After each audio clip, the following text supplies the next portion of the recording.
Guru-guru negara Malaysia.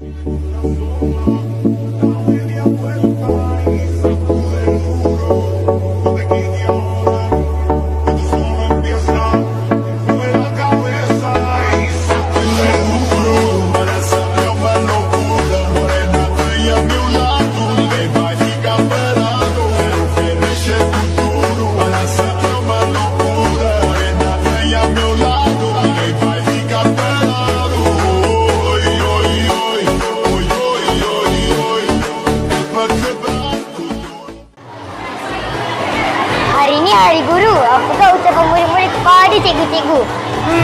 Jom ikut saya. Pengorbanan cikgu sangat dihargai. Semoga terus kuat. Dan bersemangat untuk mencorah masa depan anak bangsa. Selamat Hari Guru. Selamat Hari Guru. Terima kasih cikgu. Ilmu dan bimbingan cikgu adalah cahaya dalam perjalanan kami. Selamat Hari Guru. Terima kasih atas usaha dan dedikasi cikgu. Terima kasih cikgu.